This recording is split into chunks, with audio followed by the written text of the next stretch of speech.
Au menu, le dossier politique du jour signé Safiatou Cissé, mais également notre invité, cher Omar Diagne, qui est enseignant-chercheur, mais également membre du collectif Andesam Djikoyi. Et nous serons avec Aïcha Diakhaté pour la vue du net dans la deuxième partie et pour clore la revue de la presse africaine. Et bien avant cela, nous allons dire bonsoir à notre invité. Monsieur Diagne, bonsoir. Bonsoir, madame. Et nous allons passer au dossier politique du jour, doté Dakar d'un statut particulier. Cette proposition du Haut Conseil des collectivités territoriales crée la polémique si du côté de l'opposition, on parle de recul démocratique, les Dakarois rejettent une telle idée. Le Haut Conseiller Aliou Sow, lui, tente d'apporter des explications dans ce dossier politique signé Safiatou Cissé.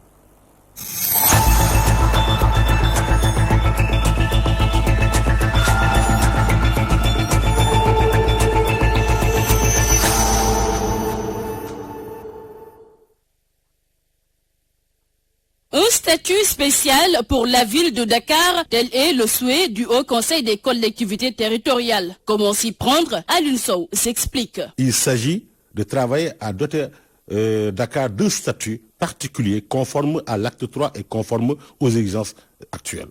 Dakar a 19 communes de plein exercice qui ne sont plus des communes d'arrondissement, que le territoire et leurs compétences. Au lieu d'en faire un champ de bataille, avec 65 milliards ou plus, chaque année multiplié par 5, sans pour autant pouvoir montrer du doigt des réalisations qui valent 10 ou 20 ou 30 milliards au profit des populations, mais c'est de dire qu'il faut un statut avec quelqu'un qui est désigné et des compétences claires par rapport aux compétences des communes de plein exercice et engage la réflexion, c'est ce que nous sommes en train de faire. Idem pour les villes chefs-lieux des régions. Dont Thiès qui a déjà des communes et d'autres qui n'en ont pas comme Kaolack, qui réclament aussi une commune pour Medina Baye, Ziguinchor ou Saint-Louis. Et le pôle urbain de Diamniadio qui aujourd'hui quand même ne saurait rester sous le giron d'un maire. Directeur de cabinet adjoint du maire de Dakar, Babacar Tchoiba, parle de recul démocratique. Cette proposition du Haut Conseil des collectivités territoriales ne serait pas seulement un recul démocratique. Elle serait en plus un fait inédit dans l'histoire de la décentralisation du Sénégal. Parce que, comme vous le savez, Dakar est une commune depuis 1887 avec son maire élu. Nous considérons aujourd'hui qu'on peut ériger un statut spécial pour Dakar serait donc à la fois un recul démocratique et un fait inédit. Il s'y ajoute qu'il serait également, quelle serait cette proposition, un anachronisme à l'époque où les États dans le monde et la communauté internationale militent pour plus de pouvoir, plus de responsabilités, plus de compétences et de moyens pour les villes qui doivent, dans les 30 prochaines années, accueillir plus de la moitié de la population dans le monde. Donc, au total, c'est à la fois un recul démocratique, un fait inédit et un anachronisme. Mais qu'en pensent les Dakarois? J'aurais préféré que le maire soit élu par sa population, quoi. Parce que le maire est là pour la population. Donc c'est la population elle-même qui doit choisir la personne à qui on doit élire, quoi. boo gisee ni ñuy choisir maire yi dafa mel ni président moo naan jël leen teg leen fa diw ñu ànd ak kooku ndax actuellement Sénégal boo xoolee réalité bi am ci politique bi léegi da ngay gis ne que carte nekkul mooy gagné actuellement proposition maire lay doon président lay doon maire sangam ñooñu topp ci ginnaaw liggéey pour loolu te loolu amul loolu warul am li war a am mooy nit ku nekk dañ leen war a bàyyi ñu xool ki leen doy ñu fal ko. Évoqué il y a quelques mois par Dr Cheikh Diallo, l'idée de nommer le maire de Dakar est remise au goût du jour par le Haut Conseil des collectivités territoriales. Les Dakarois, eux, ne cachent pas leur désaccord.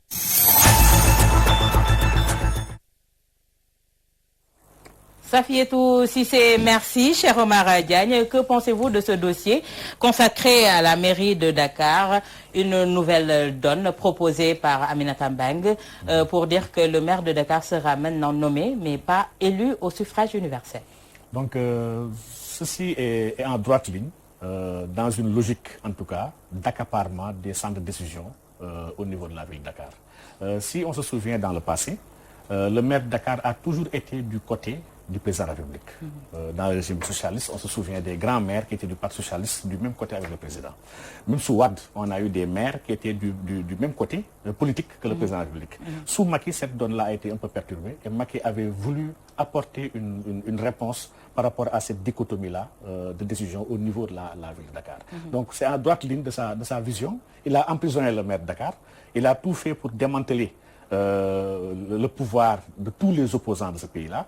Donc cela ne me surprend guère, sincèrement. Et c'est un recul grave pour la démocratie sénégalaise. Donc on dit que si cette décision est amendée, c'est un recul démocratique pour le Sénégal. Est-ce que vous abondez dans le même sens? Moi, je suis déjà... Moi, je dis que le Sénégal n'est pas démocratique. Je ne suis pas militant de la démocratie. Mais je trouve que ça, c'est un recul, en tout cas, exécrable par rapport à ce qu'on avait déjà comme acquis dans ce pays avant Macky Sall. Macky qui est tout sauf un démocrate. Et nous allons parler maintenant de notre hôte, Justin Trudeau, qui est le Premier ministre canadien en visite au Sénégal. Et le débat qui a été posé, c'est l'homosexualité. On a occulté les autres points de la coopération sénégalo-canadienne. Effectivement, et c'est vraiment dramatique parce que M. Trudeau avait annoncé, avant sa venue au Sénégal, depuis le début du mois de février, les points essentiels sur lesquels il entendait s'entretenir avec le chef de l'État. Donc il avait énoncé le réchauffement climatique, il avait énoncé des questions liées à la démocratie. Effectivement, la démocratie aujourd'hui au Sénégal est dans un état vraiment lamentable. Il avait parlé de coopération économique, mais pas sans savoir que le Canada a plus d'une 60aine d'entreprises ici au Sénégal qui opèrent dans le milieu aurifère, sur l'or, mais aussi qui opèrent dans le secteur minier et dans le secteur de l'énergie. Donc déjà, il y a 3 ans de cela, le salon économique du Sénégal au Canada déjà avait vu la participation de plus de 200 entreprises canadiennes qui voulaient envahir le marché sénégalais. Donc il est dans une logique de guerre commerciale et économique comme tous les autres pays du Nord. Et donc la question de l'égalité des sexes aussi a été tweetée par le Premier ministre. Donc en fait, lorsqu'il est venu, je me suis rendu compte que dans le traitement de l'information, l'ensemble des acteurs aujourd'hui des médias se sont focalisés sur une question spéciale, c'est la question de l'orientation sexuelle. Donc c'est pas fortuit. Il y a aujourd'hui des lobbies assez puissants qui sont là au Sénégal, qui veulent imposer le débat sur l'homosexualité dans la place publique, n'est-ce pas? Il y a des associations qui militent pour les droits homosexuels qui sont là au Sénégal, qui dirigent une partie de la société civile et une partie des médias sénégalais. Donc c'est pas un hasard que l'on retrouve ce débat-là au cœur d'une conférence de presse entre 2 hommes politiques qui avaient vraiment 1001 dossiers à éclairer par rapport à leurs compatriotes respectifs. Mais par rapport à ce point, le président de la République du Sénégal a été ferme dans ses propos en disant que on ne va pas légaliser l'homosexualité ici au Sénégal et ce n'est pas d'actualité pour le moment. Est-ce que vous pensez que cette fois-ci, le président a répondu à l'attente des Sénégalais par rapport à cette question-là? Absolument pas. Le président de la République a été cohérent par rapport à sa ligne, en tout cas de grand défenseur des droits des homosexuels que l'étranger en tout cas lui concède. Dans sa déclaration, il dit clairement que la société évoluera et cela prendra le temps qu'il faudra. Et cette phrase-là est d'une importance. Et vous en déduisez que... oui, il y a un agenda qui a été ficelé pour le Sénégal, un agenda de préparation des Sénégalais pour l'orientation sexuelle. On le perçoit depuis la visite du président Obama au Sénégal, qui a demandé clairement au chef de l'État qu'attendez-vous pour légaliser l'homosexualité. Et à ce temps-là, le président de la République avait répondu de manière claire et sans équivoque. Il disait que le Sénégal n'était pas encore prêt pour légaliser, encore prêt à tout son sens dans ce cadre-là. Donc le chef de l'État aujourd'hui, étant donné les conditionnalités excessives et énormes que nos chefs d'État et nos gouvernants prennent à l'étranger par rapport à des partenaires économiques qui sont le plus souvent militants, acharnés des droits en tout cas des homosexuels, ou dans des pays où la Ligue des LGBT sont assez puissantes dans ces pays-là, beaucoup de conditionnalités liées à l'aide au développement, aux prêts concessionnels et même au financement de beaucoup de projets sont liées à cette question-là. Mais pourquoi le débat sur l'homosexualité est devenu accru au Sénégal ces derniers temps? Donc il y a 2 raisons pour cela. Aujourd'hui, il y a une donne aujourd'hui mondiale qui milite pour l'extension et la mondialisation de ce qu'on appelle les mauvaises valeurs ou bien les contre-valeurs dans le monde. Vous n'êtes pas sans savoir que ce qu'on appelle le monde occidental, on l'appelle à tort le monde civilisé, mais c'est un monde occidental. Ils se croient être, ils ont une vision nombriliste en réalité. Ils se croient être le centre du monde. Quand ils ont une conception, ils disent que cette conception-là, elle est universelle. Quand ils ont une politique, cette politique, elle est mondiale. Quand ils ont une petite guerre entre eux-mêmes, ils disent que cette guerre-là, elle est mondiale. Donc, le monde occidental aujourd'hui est dans une décadence extraordinaire et sans commune mesure. Donc, cela cela va influencer les pays faibles et les pays qui sont culturellement dominés. Mais aussi, le président de la République actuel, le président Macky Sall, c'est quelqu'un qui a été supporté, soutenu, aidé par des lobbies homosexuels, on le sait, depuis 2012. Rappelez-vous du dernier meeting que le président Macky Sall avait fait ici dans la banlieue. Il y avait eu des homosexuels qui étaient venus défiler. Et à l'époque, il y avait même la cellule de communication du chef de l'État actuel qui avait fait un message adressé aux journalistes pour dire que c'était un sabotage du PDS qui a envoyé des homosexuels saboter le meeting du président Macky Sall. Et durant ce meeting-là, les homosexuels disaient que le président Macky Sall est leur candidat. C'est lui leurs hommes. N'est-ce pas? Donc cette question-là, aujourd'hui, en 2012, on se souvient de Jacques Lang, qui était paxé à Yves Saint-Laurent, qui disait clairement que Macky Sall est son candidat. On se souvient de Bertrand Delanoë, le maire de Paris, qui est homosexuel, vraiment, qui ne s'en cache pas, qui avait fait le déplacement pour venir soutenir le président Macky Sall. On se souvient de la FIDH, la fédération qui milite pour les droits homosexuels, dans laquelle même l'actuel ministre Sidiki Kaba était membre, et même président honoraire actuellement, qui ne se jetait pas, en tout cas, il ne se gênait pas, d'envoyer des satires extraordinaires au gouvernement du Sénégal pour dire que le gouvernement était homophobe. Cette même organisation-là a milité et par son lobbying a obligé le chef de l'État à nommer Sidiki Kaba comme président. Donc aujourd'hui, ce président de la République actuelle du Sénégal est quelqu'un qui est acquis à la cause homosexuelle, on le sait. Donc il a déclaré à ITélé en France, dans une interview qui est restée célèbre, la journaliste l'a demandé, sur la question de l'homosexualité au Sénégal. Il a dit que le gouvernement du Sénégal n'inquiétera jamais les homosexuels au Sénégal. Donc les homosexuels n'auront aucun problème avec le gouvernement du Sénégal. S'ils auront un problème, ils l'auront avec le peuple sénégalais qu'ils ne maîtrisent pas. Mais le gouvernement du Sénégal reste vraiment neutre sur cette question-là. Donc, et pourtant, lorsque le président disait cela en France, il était conscient qu'il y a un article 319 au Sénégal qui punit les actes contre nature au Sénégal. Donc, le président Macky Sall, en tout cas, est coutumier des faits. C'est quelqu'un qui est acquis à la cause des homosexuels. Cette question-là doit être un peu approfondie parce qu'il est extrêmement grave qu'un chef de l'État qui est responsable dans un pays à majorité croyante, un pays où 99% de sa population est soit musulmane ou chrétienne. Dans ce pays-là, les traditions, le dogme, les religions, tous ces facteurs-là sont contre l'homosexualité, qu'il accepte même que ses homologues quittent l'étranger pour venir au Sénégal et le titiller devant sa population pour lui dire que pensez-vous de cela? Donc cela dénote déjà d'un manque de courage politique, mais aussi d'un manque de personnalité de notre chef de l'État. Donc le président Macky Sall n'ose pas aller en France dans une conférence conjointe avec le président Macron pour l'interpeller sur la question du voile, ou bien l'interpeller sur la question de la polygamie. Parce que la société française est claire sur ces sujets-là. Ils ne veulent pas de ça chez eux. La France a une tradition chrétienne. Donc nous exigeons aujourd'hui du chef de l'État, M. Macky Sall, qu'il prenne ses responsabilités, qu'il ait le courage, pour une fois de sa vie, donc à énoncer clairement à l'ensemble de ses partenaires dans le monde entier qu'ils ne viennent plus sur le sol sénégalais. Est-ce que ce n'est pas nous, Sénégalais, qui alimentons également ce débat-là sur la place publique? Oui, ça. Ce qui amène le président de la République à vouloir apporter une réponse également par rapport à ces questionnements. Je ne dirais pas que ce sont les Sénégalais qui alimentent ce débat-là, parce que Justin Trudeau est connu comme étant un défenseur, un fervent défenseur des minorités LGBT dans le monde. Donc il a tweeté avant son arrivée ici au Sénégal, parce qu'il a donné les 3 destinations de sa visite au Sénégal avant d'aller à Munich pour le Conseil sur la paix. Il a dit clairement qu'il allait venir et il allait poser la question de l'orientation sexuelle et de l'égalité des sexes au chef de l'État. Donc, il s'est entretenu avec le président de la République, donc sur des questions que nous ignorons, parce que le président de la République ne nous a pas rendu compte et nous devons le savoir. Mais ce qui est désolant, c'est qu'aujourd'hui, la venue du président Trudeau au Sénégal n'est pas une venue fortuite, ce n'est pas seulement lié à la question du genre. Ils sont venus prendre leur part de marché dans l'économie sénégalaise. Le président Macron l'a fait ici au Sénégal. Le président Erdogan l'a fait. Quand ils viennent signer des contrats. Ils viennent chercher des marchés pour le multinational.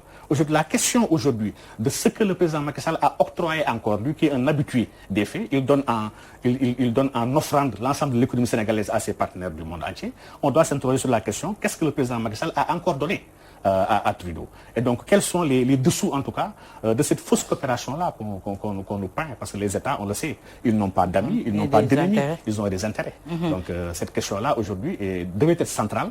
Malheureusement, la presse, comme je le dis toujours, les lobbies homosexuels qui sont dans ce pays-là instrumentalisent une partie de la société civile, ils instrumentalisent aussi une partie de la presse, une partie même des acteurs politiques et même des leaders artistiques et culturels, donc pour pouvoir donner une vie à leur agenda qui se sont fixés. D'aucuns parlent de 2040, D'autres parlent de 2050, mais en tout cas, on sait que, étant donné que le président dit que le Sénégal n'est pas encore prêt et qu'il va falloir travailler en sensibilisant pour amener les Sénégalais à accepter cette dérive-là. Donc, nous savons que l'agenda est déjà lancé. Il faudra des actes forts pour empêcher à ces gouvernants-là de nous trahir encore une fois. Mais comment vous comptez mener ce combat-là? Votre collectif s'appelle And Sam Djikoui, c'est-à-dire préserver nos valeurs. Aujourd'hui, on sait que ces lobbies ont beaucoup de force, ont une puissance extraordinaire. Comment comptez-vous vous y prendre?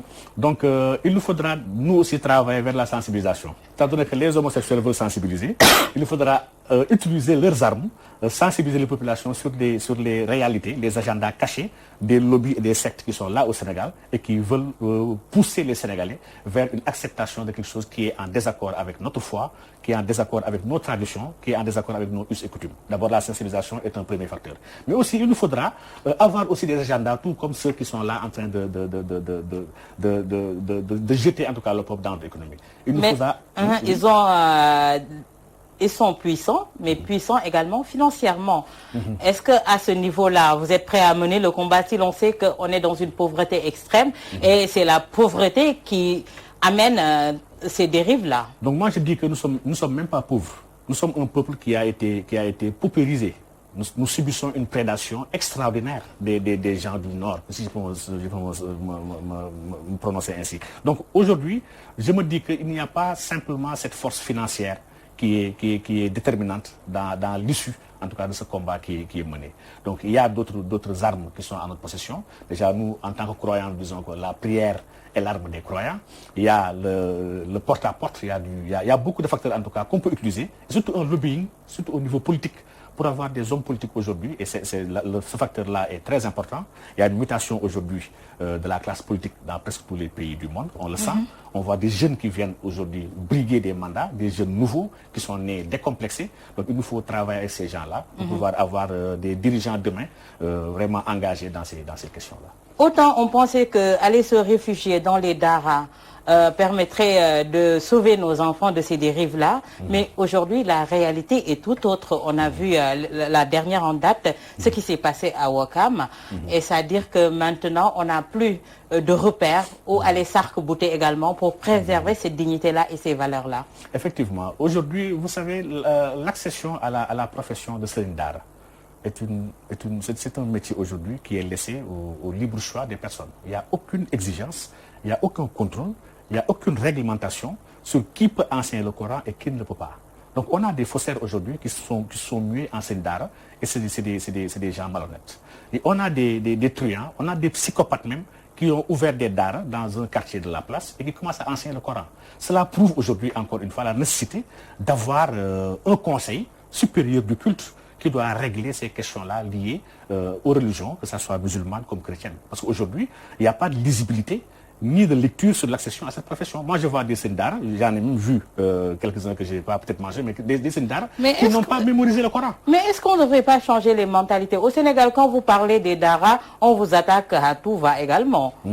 Effectivement, ça, c'est un problème central lié aujourd'hui à l'émotivité de l'homo sénégalensis. Nous avons tendance à percevoir les choses, à analyser des problèmes sous un angle purement émotionnel. Donc, et sur certains débats, il nous faut dépassionner les débats pour pouvoir avoir des solutions idoines par rapport à des problèmes ponctuels qui sont là. Le problème de la religion, le problème de foi est un problème effectivement très sensible, qu'il ne faut pas manipuler comme on le veut. Mais quand même, toute chose doit être organisée, toute chose doit être réglementée. Si l'État s'est constitué démissionnaire sur toutes les questions liées au culte, parce que l'État, on le sait, l'État, c'est une république. La république, elle est maçonnique par essence. Donc, c'est les acteurs religieux eux-mêmes qui doivent se prendre en compte, qui doivent essayer de voir si l'État nous a déjà abandonnés, comment nous, acteurs religieux, réglons ces problèmes-là. Et cette dynamique-là, je dis que c'est totalement faisable et c'est possible. Mais l'État est une entité. Mais le problème est beaucoup plus profond. Ça devrait démarrer au sein des familles également. Effectivement, l'éducation est une réalité globale et multiforme. On ne peut pas parler d'éducation en occultant la question, la cellule familiale déjà, qui est la première pièce de la communauté, mais aussi la communauté dans un moyen niveau, et même l'État dans un niveau élevé. Les médias sont des pièces en fait, centrales dans ce mécanisme d'éducation-là. Aujourd'hui, au Sénégal, il y a une crise dans tous ces secteurs-là. La famille est en crise parce qu'il y a de la pauvreté. les parents ne jouent plus le rôle qu'ils devaient jouer auprès de leurs enfants. La communauté en crise parce qu'il y a une émancipation précoce liée à l'occidentalisation des peuples qui commence à recopier des sociétés avec lesquelles nous n'avons pas des affinités historiques. L'État est en crise, l'État est un État mendiant. Donc aujourd'hui, dans tous les niveaux de la société sénégalaise, il y a un problème qui empêche aujourd'hui de prendre en compte la denrée ou bien la ressource la plus essentielle, la plus importante, et cette ressource-là, c'est l'enfant. Donc, Mais aujourd'hui, ces enfants-là sont manipulés de par la religion qui est maintenant bafouée, je peux dire ainsi, à travers les sectes qui ont commencé à s'impliquer également dans cette gestion-là. Et aussi, on va parler de Seyda Zaman. C'est une autre qui vient s'ajouter à la longue liste également de ces sectes-là. Effectivement, Seyda Zaman est, je vais dire, une étape de l'avènement des gourous au Sénégal. Elle ne sera pas du tout la dernière. Pourquoi? Parce qu'aujourd'hui, le Sénégal est un terreau vraiment fertile en matière de gourous, en matière de chefs religieux. On n'a pas de réglementation sur les affaires religieuses et sectaires. Il n'y a pas de contraintes, en tout cas, au Sénégal. Je rappelais toujours qu'au Congo, il y a eu beaucoup de prophètes là-bas. Ça s'est soldé par un décret qui interdisait de nouveaux prophètes. Tellement qu'il y avait trop de prophètes dans ce pays-là. Et beaucoup de prophètes qui étaient là-bas ont commencé à envahir le marché régional. Il y a même des prophètes là-bas qui sont venus s'installer ici au Sénégal. Parce que le Sénégal n'a pas de réglementation sur cette question-là. C'est différent de la Mauritanie qui s'est déclarée islamique ou de la Gambie où il y avait un contrôle strict de tout ce qui était secte. Donc aujourd'hui, il nous faut prendre en charge ce côté-là. Ces gourous-là manipulent des jeunes. Ils jouent avec la foi des personnes. Il démantèle même la société. Je parlais d'ailleurs même de Moun qui a récompensé il n'y a pas une semaine le président de la République. En tout cas, c'est un affront pour l'ensemble du groupe sénégalais. Une organisation qui dit qu'il ne reconnaît pas la prophétie du prophète Mohammed sallallahu alayhi wa sallam, qui dit que c'est un imposteur. Une association qui dit que Jésus a échoué dans sa mission, alors que le Sénégal est constitué de musulmans et de chrétiens. Cette même organisation-là a primé un chef de l'État. Et ce chef de l'État-là utilise des biens du Sénégal pour aller prendre un prix. Donc, voilà. Mais qu'est-ce qu'il y a lieu de faire pour assainir vraiment le milieu? Il nous faut, comme vous le dites, il nous faut changer dans l'échelon de base. Aujourd'hui, les réformes se font sous deux facteurs. C'est des réformes du haut vers le bas, avec un État puissant, un État conscient, avec des patriotes lucides, ou bien les réformes se font du bas vers le haut. Et aujourd'hui, la mouvance vers l'horizontalité en matière politique et l'horizontalité dans tous les facteurs, parce qu'aujourd'hui, le monde est en train de changer. Les régimes sont en train de changer. Il y a une mutation profonde de l'humanité dans son ensemble. Donc aujourd'hui, il nous faut travailler sur ces bases de la société qui est la famille. Donc il nous faut travailler sur la famille et sur les communautés, les collectivités. Et maintenant, faire impacter ce travail-là. En quoi faisant? Par l'éducation, par le retour déjà. Parce que si les formateurs au sein des Dara, au sein de l'école française également ne sont pas exempts de reproches, à qui faire confiance? Donc c'est une question en tout cas centrale. C'est une question qui a trait à l'économie. C'est une question qui a trait au bien-être des populations. Parce qu'aujourd'hui, la dégradation des mœurs, la dépravation des valeurs a un lien, peu soit-il, avec la pauvreté. Il a un lien avec le manque d'emploi. Il a un lien avec le sous-développement. Il nous faut aujourd'hui régler ces problèmes-là qui sont, je vais dire, complexes et non compliqués parce que ces problèmes sont interconnectés, ils sont liés. Donc on ne peut pas essayer de régler un problème en ignorant les autres problèmes, en tout cas, qui donnent force à ce problème-là. Il nous faut travailler sur comment relever le niveau de vie des Sénégalais. Comment redonner à ces Sénégalais-là une dignité. Comment les faire savoir les grands hommes que le Sénégal a eu dans le passé. Parce qu'un peuple sans histoire, Cheikh Anta le disait, ils ont remémoré il n'y a même pas une semaine le décès de Cheikh Anta Diop. Un peuple avec qui on a déconnecté, on a coupé ses liens avec son passé. Ce peuple-là, dans le présent, il est assez fragile. Mais notre économie est entre les mains des Français, des Chinois, des Turcs, entre autres des Américains. Comment on peut dire qu'on va s'émanciper financièrement et pouvoir contrôler cette éducation-là? Donc je trouve que l'économie, effectivement, est un ensemble. Mais il y a le nerf de guerre, il y a le point central de l'économie. Et ce point-là, c'est la monnaie. C'est pourquoi le débat autour de la monnaie est très important. J'en parlais tout à l'heure avec Nongo Sambasila, l'éminent économiste sénégalais. Donc la monnaie, elle est centrale. On ne peut pas ignorer cette question-là. Aujourd'hui, on est en train de spolier encore une fois la souveraineté monétaire des États de l'Afrique de l'Ouest en voulant les pousser vers une monnaie unique que nous n'allons pas maîtriser, que nous ne maîtrisons pas. Donc il nous faut aujourd'hui, pour régler ces problèmes-là, il nous faut recouvrir d'abord la souveraineté. Et la souveraineté est un ensemble assez homogène, un ensemble assez hétérogène, je vais dire d'ailleurs, donc regroupant la monnaie, regroupant la diplomatie, regroupant la sécurité, parce que nous avons été un peu amputés de tous ces facteurs-là de notre souveraineté qui font que nos États aujourd'hui sont des pseudo-États, mais ce ne sont pas des États. La preuve est l'État malien tout à côté, qui n'est plus un État. Et l'État sénégalais, dans lequel nous, voilà, moi je dis que le Sénégal est juste un gros village, mais ce n'est pas un État. Donc, merci à vous, cher Omar Diagne, d'avoir répondu à... Je rappelle que vous êtes enseignant-chercheur et membre du collectif Andesam Dikoyi. Merci encore une fois. Merci beaucoup. Et tout de suite, nous passons avec Aïcha Diakhaté pour la vue du net.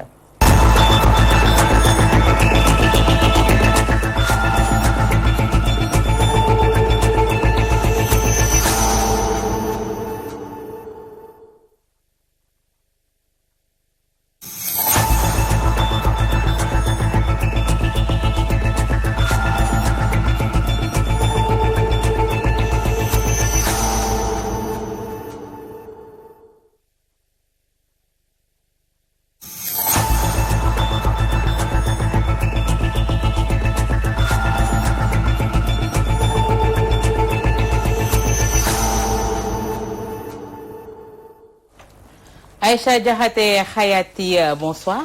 Bonsoir à vous, Awa Diop Ndiaye. Bonsoir à nos chers téléspectateurs. Vous avez anticipé la Saint-Valentin? Disons-le comme ça. Je suis plus que fatiguée aujourd'hui. C'est pour clore le débat. Voilà.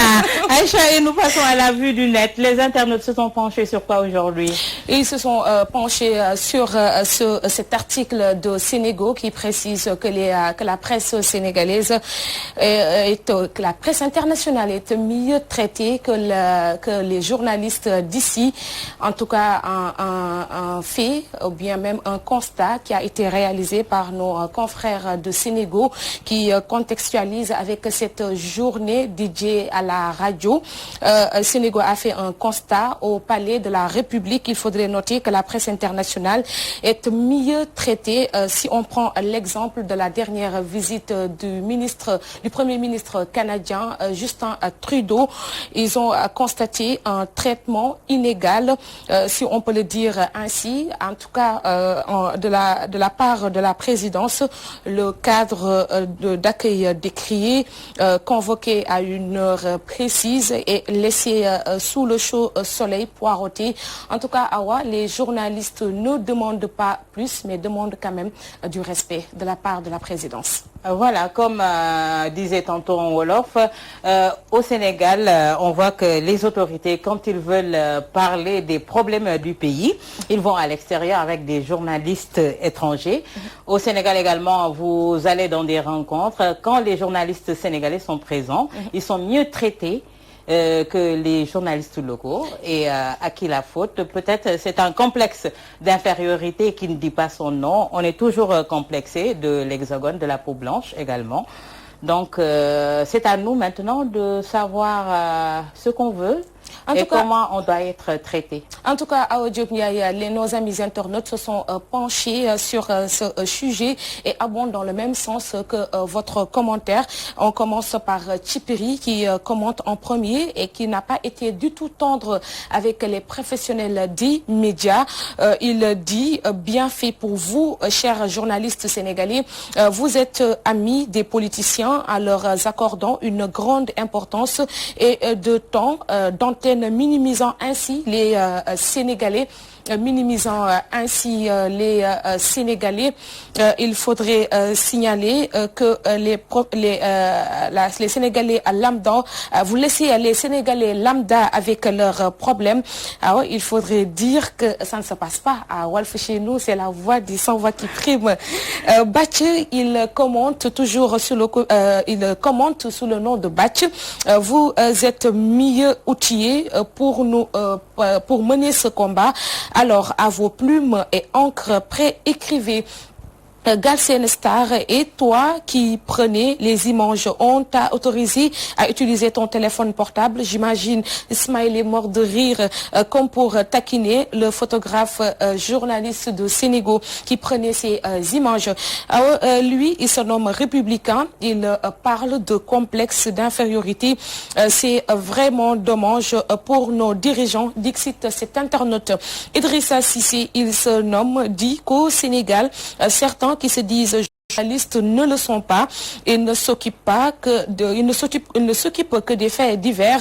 Mais il faut signaler que ce n'est qu'une question de temps, puisque la chose là va se régler très très bientôt avec de la presse, mais qui peine à être appliquée quand même, il faut le dire. Baba 99, lui, il se nomme complexé pour décrier cette situation. Biri, rire, et pour commencer, à la lecture des commentaires, les journalistes qui pensaient obtenir le soutien des compatriotes sénégalais vont maigrir. Kadi, pour terminer la rubrique Vue du net, c'est toujours le complexé que nous avons face au blanc. Le complexe que nous avons face au blanc plutôt. Les Africains ont dans la tête que les blancs sont supérieurs à eux, à commencer par nos présidents. Et c'est tout pour la rubrique Vue du net de ce jeudi 13 février 2020. Vous avez anticipé la Saint-Valentin, c'est pour cela que vous perdez vos mots, Aïcha. Hayati. J'ai porté quoi exactement? C'est pas du orange, ça?